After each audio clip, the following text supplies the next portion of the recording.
The village lay shrouded in a darkness that seemed to cling not only to the night but to the hearts of its people.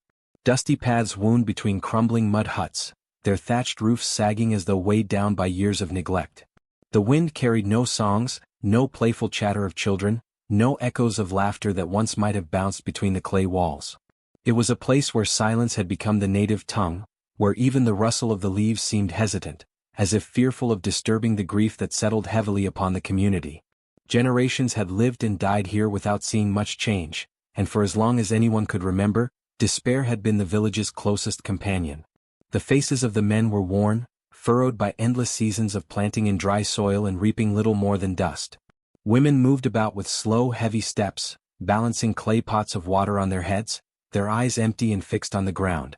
Children played without joy, their games reduced to mechanical motions, lacking the spirit that once brightened their ancestors' days. Once there had been festivals. The older ones spoke of them in hushed tones, though rarely. They told of drums that thundered beneath star-studded skies, of songs rising like prayers carried on the wind, of fires that burned brightly at the heart of gatherings where every villager's soul felt alive. But those were memories buried under the weight of hardship. Famine had come, illness had lingered, and sorrow had followed, pressing down on their spirits until no one dared sing again. Music had become a stranger here, an unwelcome reminder of joy they could no longer afford. The village existed in a kind of waking sleep. Each day was the same. Men trudged to the fields to battle the stubborn earth, women gathered at the wells where silence reigned more strongly than gossip, and children chased shadows without ever raising their voices. Nights were the heaviest. When the sun dipped behind the hills, darkness swallowed everything whole. Families retreated into their huts, doors closed tightly, lamps barely lit, as if trying to hide themselves from the emptiness outside. The streets grew still, the kind of stillness that pressed on the chest and made breathing a conscious effort. What made it worse was that nobody seemed surprised anymore. Despair had settled so deeply that it had become normal, a part of life. No one questioned the silence. No one asked why joy had disappeared, why no wedding drums had sounded for years, why no storyteller had gathered the children at dusk. It was as though the villagers had collectively agreed to accept a life drained of color, to walk through each day like shadows of themselves. And yet, beneath the weight of silence, there was an unspoken yearning. Behind tired eyes, some villagers carried a spark of memory that refused to die. In the heart of a widow who had once danced until her feet ached, there lingered a longing to feel that rhythm again. In the chest of a farmer who remembered singing while sowing seeds, there remained a faint echo of the melody he had abandoned. In the dreams of children, vague and shapeless, there pulsed a desire for laughter they had never truly known. The yearning was buried deep, but it was there, quiet, fragile, waiting. The village itself seemed to wait too. The narrow alleys, the leaning huts, the broken wells, all carried the air of expectation, like a stage set in stillness, holding its breath for the moment when something or someone would bring life back into its empty spaces. The silence was not merely absence, it was a pause, a tension stretched across years of despair. The people did not know it, could not imagine it, but their village was not doomed to remain this way forever. From the most unexpected place, from the smallest and most overlooked soul, change would rise. No one knew that in the heart of the darkness, a voice was waiting to be heard. A voice that did not belong to the powerful or the respected, not to the chief or the elders, but to a child whom many barely noticed. A girl, alone and unseen, would one day walk these very streets and sing. And when she did, the silence that had suffocated the village for so long would begin to break. The forgotten place was waiting, though it did not know it yet, for the moment when sorrow would meet a song and life itself would be reborn.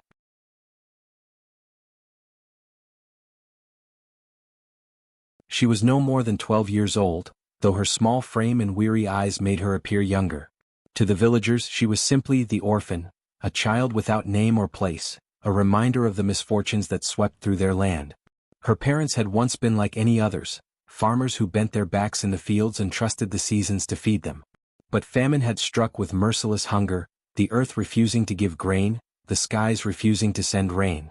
Disease had followed soon after, crawling through the huts in silence, leaving many beds cold before dawn. Among the lives it claimed were her mothers and fathers, taken swiftly, leaving their daughter alone. She had no relatives to take her in, no kind neighbor who would extend more than a crust of bread or a fleeting glance of pity. In a village where everyone struggled to keep their own families alive, an orphan was an extra mouth no one could afford to feed. So she wandered the streets, her bare feet dusty, her clothes threadbare, patched clumsily with scraps she found. At night she slept in corners, beneath broken walls, or in the shadows of abandoned huts. The ground was her bed, the stars her only ceiling. The villagers passed her daily but rarely spoke to her. To them she was part of the landscape, no different from the stray goats or the cracked clay pots left to crumble by the roadside. Children her age did not play with her. Some feared the curse of being parentless, while others followed the warnings of their mothers to stay away. Adults ignored her, their eyes sliding past her as though she were invisible. If she asked for food, some tossed her scraps, others chased her away. Over time she learned not to ask. She learned to move quietly, to live like a shadow among people who pretended she wasn't there. And yet, there was one thing that kept her from disappearing completely into silence. Her voice. It was the only gift her mother had left her, though she had not understood it at first. She remembered how, as a baby, her mother would rock her to sleep with lullabies. Those songs had filled their little hut, weaving warmth into nights when food was scarce and fear was plenty. Her father would smile as her mother sang, saying that her voice carried a kind of light. The girl carried those sounds in her memory long after her parents were gone. She could not hold her mother's hand anymore, could not feel her father's strong arms lifting her, but she could close her eyes and remember the songs. When the loneliness grew too sharp, when her stomach ached with hunger or the cold crept deep into her bones, she sang softly to herself. At first it was no more than a hum, the broken echo of the lullabies she once knew. Then as days turned to months, her voice grew clearer, stronger. She found that when she sang, the ache inside her chest eased, the hollow in her belly felt less cruel. Singing became her escape, her shelter, her only possession in a world that had stripped everything else from her. No one encouraged her. No one applauded. But she did not sing for them. She sang for the memory of her mother, for the comfort of her father's laughter that still lingered somewhere in her heart. She sang because silence felt heavier than hunger. The songs she created were not always happy, they often carried the sorrow of her life, but within them was also a strange hope, like a flickering candle in a dark room. She never thought of herself as special. She believed her songs were whispers meant only for herself and for the parents she prayed could still hear her from wherever they had gone. In the daylight she moved quietly, collecting bits of food or water, hiding from the harsh glares of villagers. But when night fell, when the streets emptied and shadows wrapped the huts in darkness, she found her courage. Standing barefoot under the moon, she let her voice rise. It floated through the air, weaving into the silence like threads of silver. Sometimes she sang old lullabies, fragments she remembered. Other times she made her own melodies, shaping her sorrow into music. She did not know that the sound carried farther than she realized. She thought her songs belonged only to her, a secret no one could take away. She did not know that behind shuttered windows and closed doors, ears strained to catch the faint notes. She did not know that her lonely voice, born of grief and longing, was quietly stirring hearts that had been silent for far too long. Still, in her own mind she remained invisible. She often wondered if her life had any meaning at all, if she was destined to grow up as a shadow until one day the earth swallowed her too. But each time despair grew heavy, her mother's voice returned to her memory.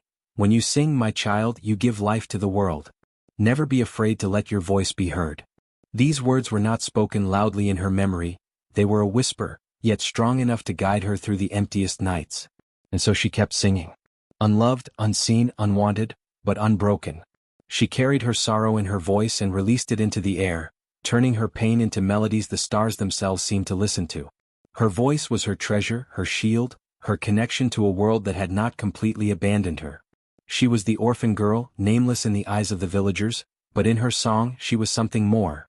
She was alive and she was waiting for the moment when her voice would be truly heard. The night had fallen heavy over the village, thicker than usual, as if the sky itself pressed down on the thatched roofs and crooked huts. The streets lay empty, the dirt paths glimmering faintly under the pale wash of the moon. Shadows stretched long and deep, swallowing corners where no light dared linger. It was in this stillness, when even the wind seemed to hold its breath, that the girl rose from her place beneath a broken wall and walked slowly into the heart of the village. Her bare feet made no sound on the ground, her frail figure blending into the night as though she were a part of it. She lifted her head and closed her eyes. For a long moment she stood perfectly still, as if listening to the silence itself. Then, with a breath that trembled, she began to sing. The sound was soft at first, a thread of melody barely strong enough to rise above the stillness. It quivered in the air like a candle flame against the wind, delicate but stubborn.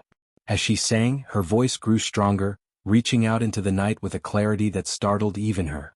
The notes floated down the narrow paths, slid between walls and climbed into the sky, shimmering against the silence that had gripped the village for so long. Her song was not joyful. It was woven with sorrow, with the ache of loss and hunger, with the loneliness of a child who had no place to belong. Yet beneath that sorrow there pulsed something unexpected, a quiet strength, a fragile hope. Each note carried both grief and promise, like the mourning of a heart that still refused to give up entirely. The sound was raw, unpolished, but it was real, and in its honesty it became beautiful. The village, though hidden in shadows, listened. Behind shuttered doors people stirred. A woman paused while tending to her cooking fire, her hand frozen on the pot. A tired farmer, lying on his mat, opened his eyes and frowned at the sound that drifted through his window. Children, who had grown used to sleeping in silence, sat up, their eyes wide, straining to hear. At first, no one understood what it was. The voice was pure and haunting, unlike anything they had heard in years. Some whispered prayers, wondering if it was a spirit walking the streets. Others dismissed it as imagination, yet their ears leaned toward the melody. The chief's wife sat upright on her bed, clutching her blanket, her heart racing with memories of songs long buried. The old widow on the edge of the village, who had not danced in decades, closed her eyes and wept quietly, for the melody unlocked something she thought she had forgotten forever. A young boy, too small to remember the festivals of old, pressed his ear to the crack of his door, sensing something powerful even if he could not name it.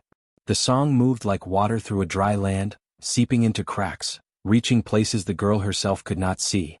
Yet when morning came, no one spoke of it. They went about their work as if nothing had happened, though inside them something shifted. They did not dare admit it aloud, but the silence had been broken. The girl, unaware of how far her voice had traveled, sang with her whole being. Her eyes stayed closed, her head tilted upward as though offering her song to the stars. She did not expect listeners, did not imagine anyone cared. For her, it was survival, a way to pour out the pain locked inside her small body. Yet the air itself seemed to tremble with her notes, carrying her voice farther than she knew. The streets, once lifeless, now felt different. Where shadows had seemed heavy and suffocating, the music painted them with something softer, almost sacred. The moonlight itself seemed to glow brighter, as though touched by the purity of her voice. The contrast was sharp, a child, alone and unwanted, filling the darkest hours with the most delicate beauty. And though the villagers pretended not to care, though they rose at dawn without mentioning it, none of them could deny that they had heard something stirring in the night. They carried it silently within themselves, unsure whether to call it memory or miracle. The girl's song had cracked open the silence of the forgotten village, if only by a little. Something had begun to move, unseen but undeniable. And she, still believing herself invisible, sang on. By the time the girl's voice had filled the night for several evenings, whispers began to spread like smoke across the village. No one spoke of it in the open daylight, but in hushed tones around cooking fires or while carrying water from the well, the villagers began referring to the sound that came at night. Some called it the singing spirit. Others said it was a ghost wandering the streets, a restless soul that refused to find peace.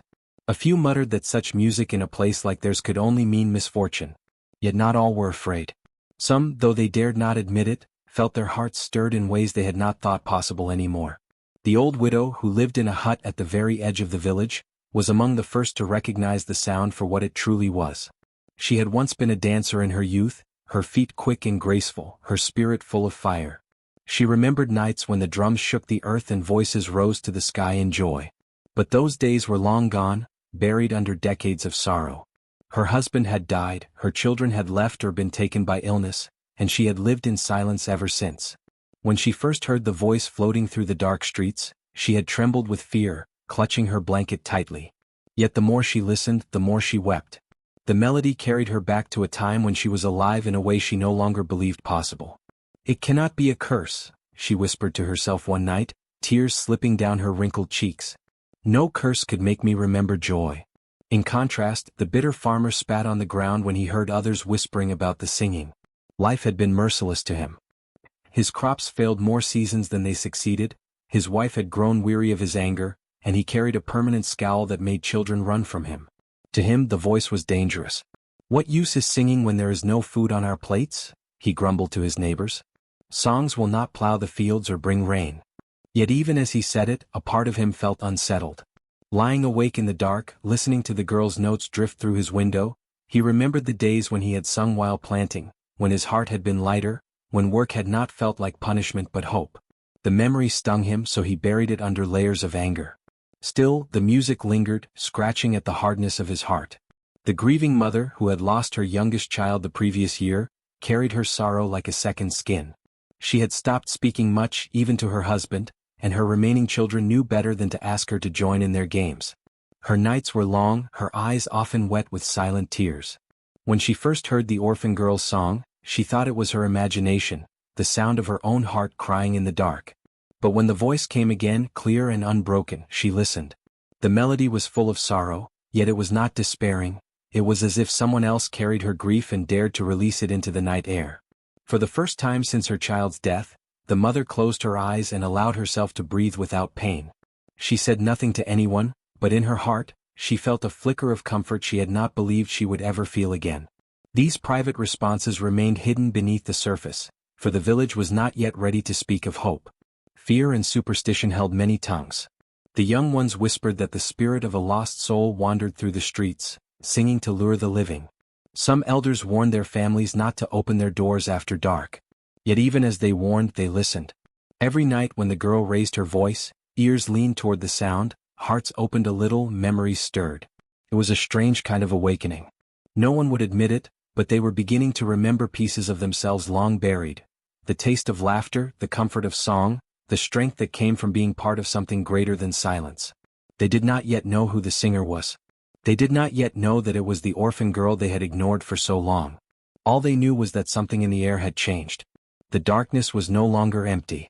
It carried a melody now, and whether they feared it, doubted it, or quietly cherished it, they could not escape it.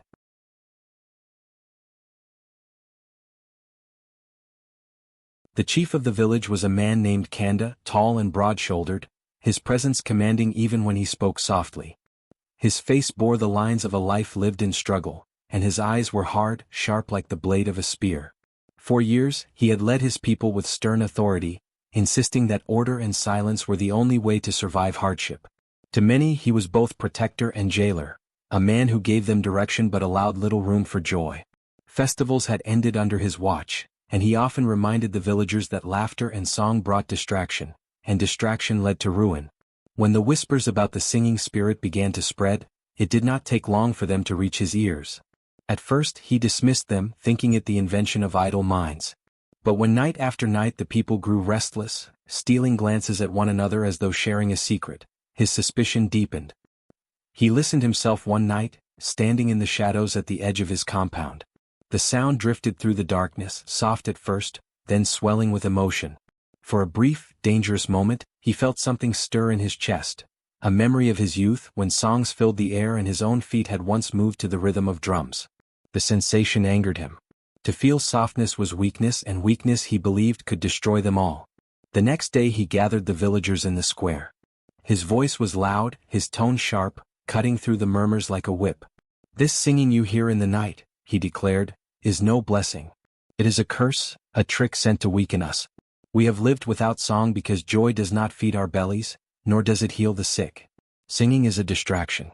And distraction leads to death." His eyes scanned the crowd, daring anyone to challenge him. None did. Heads bowed, voices stayed silent, though in their hearts some quietly resisted. Children who had been humming fragments of the melody were scolded by their parents, not because the parents fully believed the chief's words, but because fear was easier than defiance. Women hushed one another at the wells, men spoke of the voice only in mutters.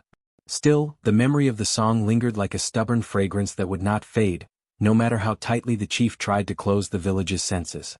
Kanda's suspicion grew. He began to question who, or what, was behind the nightly voice. Some said it was a spirit, others a stranger who had crept into their village unseen.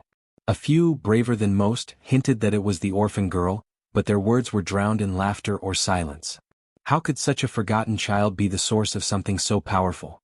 Yet the idea wormed its way into Kanda's mind. He began to watch her, his dark eyes following her as she wandered, her small figure hugging the edges of the streets.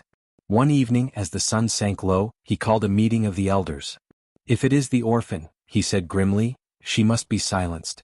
A child with no family is an empty vessel, Such a one is easily filled by spirits. What she carries is not a gift but a danger. If we allow it, we will pay the price. The elders, weary and cautious, nodded along. It was easier to agree with the chief than to question him, even if some secretly doubted his words. Word spread quickly after that. The villagers who had begun to feel a quiet hope in the girl's song now felt the weight of fear pressing back down. They began to avert their eyes when she passed. Mothers pulled their children away from her, men muttered under their breath, women turned their faces. She did not understand why the looks of pity had turned colder, why even the scraps of kindness she once received had vanished. She only knew that the more she sang, the lonelier she became in the light of day. And so the conflict sharpened. The chief's voice carried the power of fear, a warning that kept people bound in silence. But the song carried the power of hope, faint yet persistent, slipping through cracks in their obedience. The villagers were caught between the two, torn by their longing for something more and their terror of losing what little they had. And at the center of it all was the orphan girl, unaware of the storm her fragile voice had begun to stir. The days grew harder for the orphan girl after the chief's words spread through the village. Where once she had been ignored, now she was actively shunned. Mothers pulled their children away if she came too near, men turned their backs as if her very presence carried misfortune, and even the old widow who had once offered her a kind glance dared not meet her eyes. It was as though the whispers had wrapped her in a cloak of danger, and everyone feared that to stand too close to her was to invite ruin upon themselves. She felt the weight of their stares, the way conversations hushed when she passed, and the way children whispered behind their hands before being silenced by their parents. The loneliness she had always known deepened into something sharper, almost unbearable. By day she kept to the edges of the village, slipping into shadows, moving quickly to avoid the looks of suspicion. Hunger gnawed at her constantly, but even scraps had become rare. No one wanted to risk giving her food now. There were nights she lay curled against the cold earth, her body trembling with both emptiness and shame, wondering if perhaps she really was cursed. Perhaps the chief was right. Perhaps her voice was not a gift but a danger. And yet, when the night came and the village streets lay empty, something within her refused to be silenced. She would rise from her corner, weak but determined, and lift her voice once more. The songs were not always strong. Sometimes they faltered, cracked with exhaustion, but they still carried, floating into the still air. Each note was a battle between the shame that told her to stop and the hope that pushed her forward. In those moments she did not feel cursed. She felt alive, as though the songs themselves were breathing for her when life felt too heavy to carry alone. There were nights when she wept as she sang, tears slipping down her cheeks, her voice trembling with the weight of sorrow. She imagined her parents listening, imagined her mother's arms wrapped around her, imagined her father's quiet smile. It was those memories that kept her standing when despair threatened to break her completely. She remembered her mother's last words, whispered in the haze of sickness before her eyes closed forever. "When you sing, my child, you heal hearts. Do not be afraid. One day your song will matter." Those words burned within her like an ember that refused to die, no matter how much the wind tried to snuff it out. She held them close each night, repeating them silently before her voice rose into the darkness. If her mother had believed in the power of her song, then she could not allow the chief's warnings to bury it. Even if no one else listened, even if the villagers turned their faces away, she would keep singing. Still, the conflict inside her never left. Some mornings she woke filled with shame, her chest heavy with doubt. She would replay the cold glances, the whispers, the way children pointed and called her a spirit.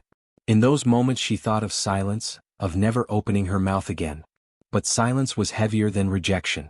It pressed on her chest, suffocated her spirit. To stay quiet was to disappear completely, and she refused to vanish. So she chose her voice again and again.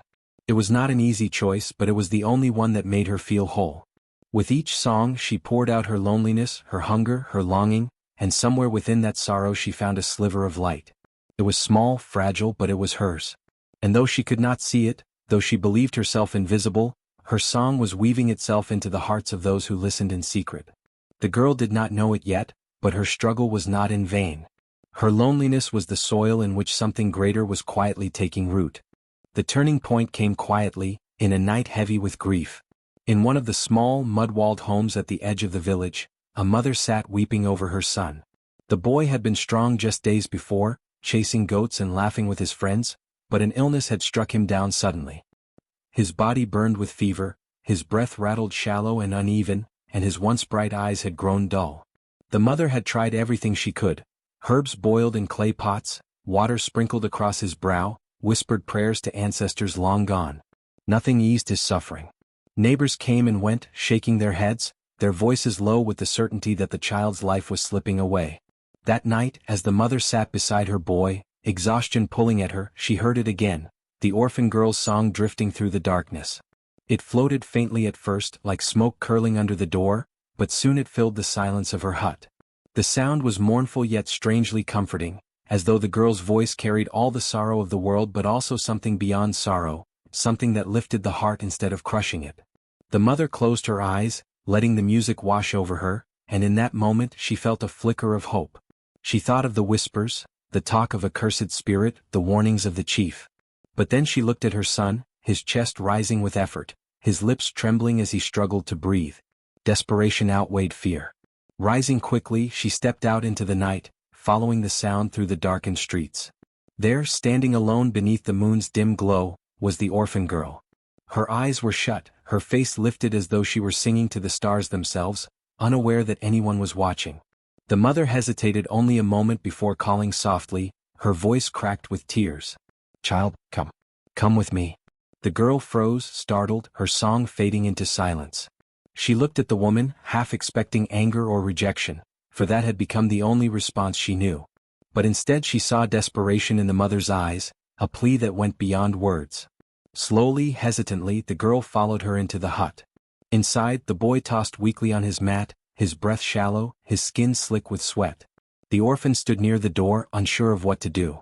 But the mother took her hand and guided her closer. "Sing," she whispered. "Please sing for him." The girl's heart pounded. She had sung to the empty streets, to the night sky, to the ghosts of her parents. But never like this, never with someone's fragile life hanging between her words. She knelt beside the boy, her hands trembling, and let her voice rise softly. At first it was uncertain, a trembling note barely stronger than a whisper. But as she looked at the boy's face, something steadied inside her. The song grew fuller, richer, flowing from her chest like a river long dammed. The hut filled with sound, not grand or powerful but pure. Each note wrapped around the child like a gentle blanket. His restless movements slowed, his breathing eased, and for the first time in many nights, he fell into a deep, peaceful sleep. The mother's eyes widened, tears streaming down her cheeks as she watched the fever's grip loosen. She did not speak, afraid that any sound might break the fragile miracle before her. The girl sang until her throat ached, until the boy's breathing became steady and his face smoothed with rest. When at last she stopped, the hut was quiet, save for the sound of gentle breathing. The mother clasped the girl's hands, her gratitude too great for words. She could only bow her head, whispering, "Bless you, child. Bless your song." By morning, word had already begun to spread. Neighbors who had seen the girl enter the hut whispered of the boy's sudden calm, of how he had slept through the night and woken stronger. They no longer spoke of curses or spirits but of healing, of hope carried in a voice. Some said it was not magic but a gift, something sacred and rare. Others still clung to their fear, but even they could not deny what they had witnessed. The girl did not fully understand what had happened. She only knew that her mother's words had come alive, her song had healed a heart, perhaps even saved a life. For the first time she felt seen not as a burden or a curse, but as something more. And though she could not yet imagine it, the village itself had begun to change because of her. The darkness had been pierced by a single song, and nothing would ever be quite the same. At first it was just whispers, soft and cautious, exchanged in the marketplace or muttered by the cooking fires at dusk. Families who had heard about the sick boy's recovery began to wonder if the orphan girl's song truly carried some unseen strength. Though the chief's warnings still echoed in their ears, desperation pushed many to take quiet chances.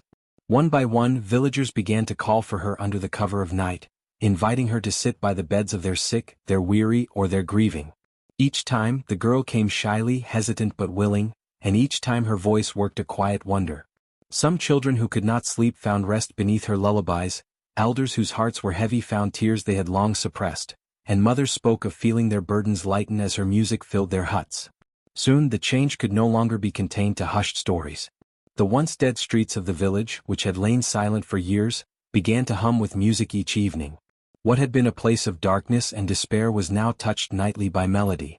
The girl's voice rose like a lantern in the night, carrying into every corner, every shadow. People no longer hid their listening. They gathered at doorways, lingered in alleys, even walked openly to hear her songs.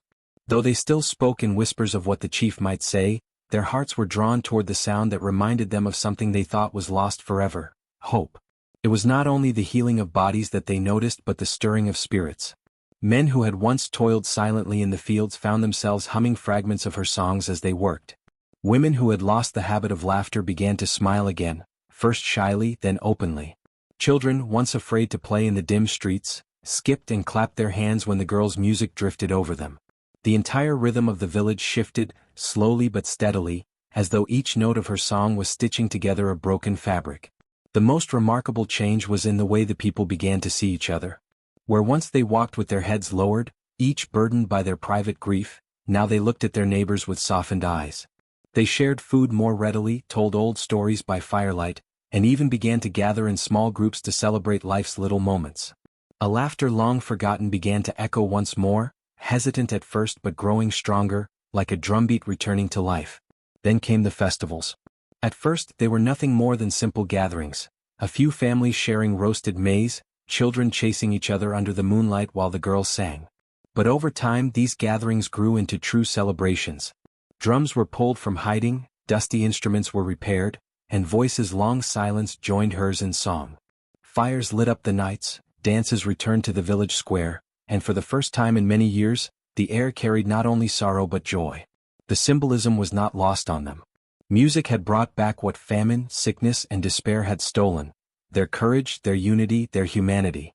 The orphan girl, once unseen and unwanted, had become the heartbeat of the village. Where silence had once choked the streets, her voice now ran like a river of light, carrying life wherever it went. And though she remained humble, singing because it was all she knew to do, the people began to understand: this child was no curse. She was their gift. In her song, they had found not only healing but the reminder that even in the darkest places, beauty can bloom, and even in the quietest voices, life can return. The day of confrontation came like a storm breaking after a long silence. The chief had watched with growing anger as the once quiet nights of the village filled with song. He saw the people gathering together again, laughing, whispering about hope, speaking of healing, and he feared it. To him, control meant silence, and the girl's voice was undoing everything he had built through fear. At last, unable to bear it any longer, he called for the people to gather in the village square.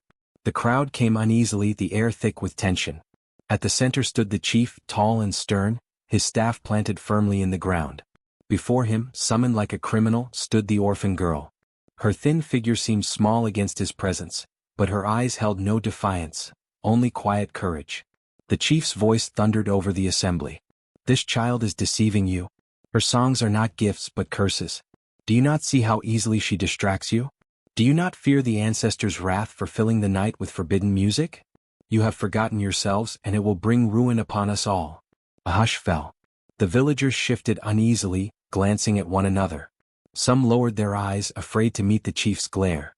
Others looked at the girl, their hearts torn between fear of punishment and the undeniable truth of what they had witnessed. The girl said nothing, her silence echoing louder than the chief's anger. For a long moment no one dared speak. The chief's shadow seemed to stretch over them all. But then a woman stepped forward, her hands trembling but her voice steady.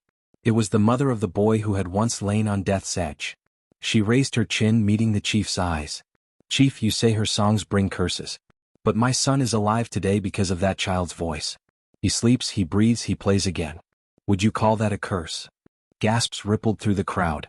The chief's brow furrowed, his anger sparking, but the woman did not step back.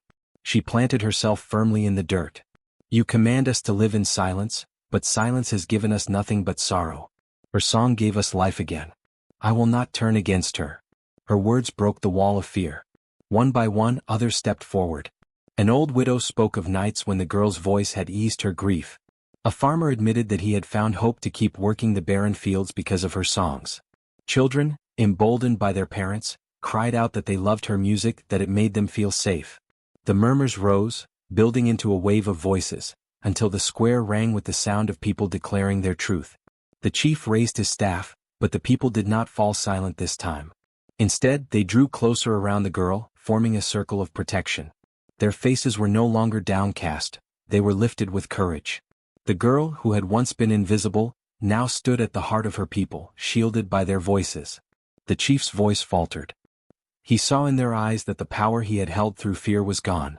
No threats could silence them now, for they had chosen hope over fear, unity over obedience.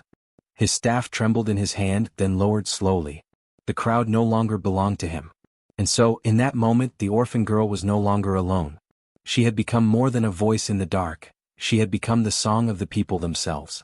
The chief was left standing powerless before the unity he could not break. The nights that once swallowed the village in silence were now filled with voices. What had begun as the trembling notes of a lonely orphan had grown into something vast, something that belonged to everyone. The girl no longer sang alone in the empty streets. Instead, she stood in the village square, surrounded by faces that had once turned away but now shone with warmth. Her small voice was still the beginning of every melody, but it was joined by dozens, then hundreds, until the sound became a chorus that rose into the night like a flame. The transformation was undeniable. Where shadows had ruled, there was light. Torches burned along the paths, families lingered outside their homes to share food and laughter, and children skipped through the alleys without fear. Every corner of the village seemed to hum with life. The heaviness that had once pressed down on every heart had lifted, replaced by something long forgotten, joy. The girl herself had changed too. No longer did she hide in corners, no longer did she bow her head in shame. The people who had once called her cursed now called her daughter of the village. Mothers wrapped her in brightly woven cloth, elders pressed their hands on her head in blessing, and children clung to her hands as if she were the safest place in the world. She had a home now, not in a single hut but in every household. She belonged everywhere she walked, and every smile told her what she had never believed possible: she was loved. The chief, though silent and bitter at first, could not stop what had begun. The people had chosen, and they had chosen life. Over time, even he softened, finding himself swayed by the sound of unity that no command could silence. In the presence of her song, his power dissolved, but instead of leaving him empty, it freed him. Even he, the man who had once feared her most, found himself humming quietly as he walked, no longer a ruler by fear but a man among his people. The streets that had once been dark with despair were now glowing with music and laughter. On festival nights, drums shook the air, dancers filled the square, and her voice lifted above it all, guiding, blessing, reminding them of how far they had come. It was not that sorrow had disappeared. Life still carried hardship, sickness, and loss, but the weight of despair no longer crushed them. They had learned, through the song of a child, that pain could be met with courage, and that courage could blossom into joy. In quiet moments, the orphan girl would look to the sky and remember her mother's words: "When you sing, you heal hearts." She understood now that it had never been only about her voice, but about what it awakened in others. Her song had been the spark, but it was the people themselves who had carried the fire. Together they had created a new life from the ashes of the old. And so the story of the orphan girl became more than just her own. It became the story of the village, how a child's pure song turned sorrow into hope, silence into music, strangers into family. The people no longer spoke of curses or omens. They spoke of a daughter, their daughter, whose voice reminded them that even in the darkest places, light can be born. The village had been forgotten once, lost in despair, but now it pulsed with unity and song. And at its heart was the girl who had once been invisible, now forever remembered as the voice that brought a broken community back to life.